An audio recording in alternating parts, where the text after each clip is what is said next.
গো, সে কখন থেকে দেখছি মুড়িতে হাত বোলাচ্ছ। এই রাজসভায় যেতে হবে তা নাকি? জানো তো গিন্নি, আজ না সকালে প্রাতঃক্রিয়াটা ঠিক জুৎসই হয়নি বুঝলে। তা হবে না। কাল রাতের খাবারের কথা মনে নেই? যেভাবে তুমি গন্ডে পিন্ডে গিললে, যেন মনে হয় এই প্রথমবার ভাতের থালা চোখে দেখলে। হ্যাঁ, কি যে বলো গিন্নি, ওই সামান্য খাবারকে কিনা তুমি বলছো এত। গোপাল দাদু, গোপাল দাদু, আমরা এসে গেছি।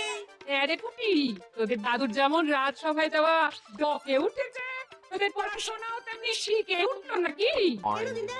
না মানে পড়াশোনা ছেড়ে সকাল সকাল যে দাদুর কাছে গন্নে দিয়ে পড়লি, এই তাই বলছিলাম আর কি। না না দিদা, আমরা তো রোজই নিয়ম করে পাঠশালায় যাই।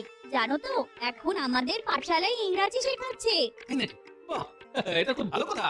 আচ্ছা দাদু, তুমি হ্যাপি নিউ ইয়ার এই কথাটার মানে জানো? আর কেন জানবো না, নিশ্চয়ই জানি।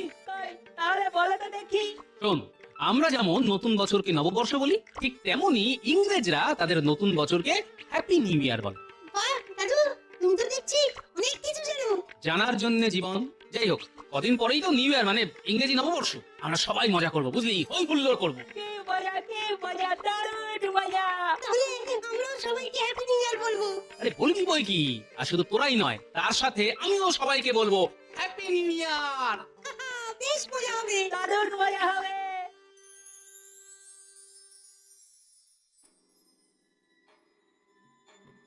এই কি মহারাজ, আজ যে আপনাকে বড় চিন্তিত দেখাচ্ছে। হ্যাঁ মন্ত্রী, তুমি ঠিকই ধরেছো। আমি আমি খুবই চিন্তিত এই চিঠিটা নিয়ে। কেন মহারাজ, কি লেখা আছে এই চিঠিতে, আর কেই বা পাঠিয়েছে এই চিঠি? এই চিঠি পাঠিয়েছেন স্বয়ং ইংরেজ বড়লাট। তিনি এই চিঠিতে লিখে পাঠিয়েছেন যে তাদের এই নতুন বছরে তার একমাত্র কন্যা নাকি এই রাজ্যে ঘুরতে আসার ইচ্ছে প্রকাশ করেছেন। এ তো খুব ভালো কথা মহারাজ। তা কবে আসছেন এই মেম? আগামীকাল। কিন্তু কিন্তু কিন্তু কি মহারাজ? রাজকোষের অবস্থা তো খুব ভালো নয় মন্ত্রী। তার উপর নবাব যে এই বছরে দ্বিগুণ খাজনা চেয়ে বসে আছেন।